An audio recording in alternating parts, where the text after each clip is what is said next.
স্বাধীনতার পর থেকে জাপানের কোম্পানি 350, আর 10 সাল থেকে চায়নার কোম্পানি প্রায় 370। আবার একটিভ কোম্পানি যদি আমরা ধরি তাহলে জাপানের একটিভ কোম্পানি বলা হচ্ছে 150 থেকে 170-এর মতো। এগুলো প্রতিদিন চেঞ্জ হয়, কারণ রেজিস্ট্রেশন রিনিউয়াল করে না, কোনো কোম্পানি চলে যায়।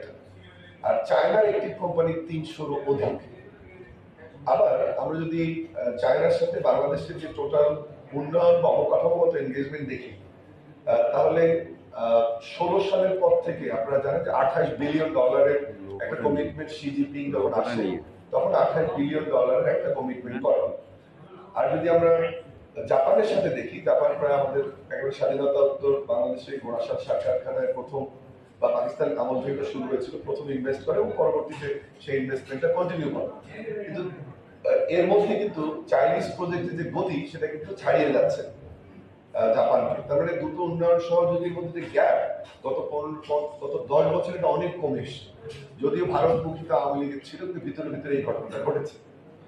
এবং তারই ধারাবাহিকতায় কিন্তু 16 সালে মাথায় রাখতে হবে যে জাপানের চীনের প্রেসিডেন্ট বাংলাদেশ সফর করে এবং তখন $28 বিলিয়ন একটা কমিটমেন্ট বলে যে বাংলাদেশের উন্নয়নের জন্য করবে।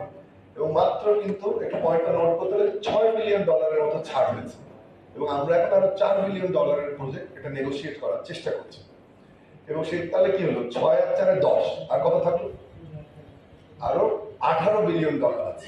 এখন এই জায়গায় আলোচনাটা আজকে আসতে চাই যে কেন উনি এই প্রসঙ্গটা তুললেন, আমাদের সম্ভাবনাটা কতটুকু, এবং কেন চায়না বা কেন চায়না নয়, ওই আলোচনাটা আজকে করতে। এই জন্য বললাম যে বাকি বিষয়গুলো আপনারা সবাই জানেন, ওই তিস্তার পানিটা নিয়ে নিয়ে আসতে কথা বলতে চাই না, কিন্তু প্রজেক্টটাতেই থাকতে চাই।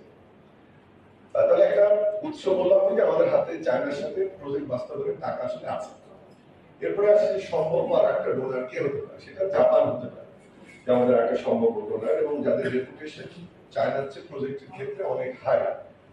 কারণ হচ্ছে যে আমরা জানি যে চায়নার লোনের যে বড় 3টে অসুবিধা, সেটা হচ্ছে স্বল্প মেয়াদী, অতিরিক্ত সুদ, এবং তাদের আমরা বলি এটাকে সাপ্লায়ার্স ক্রেডিট। অর্থাৎ বাংলাদেশ বা চায়না সারা পৃথিবীতে যে প্রকল্প বাস্তবায়ন করে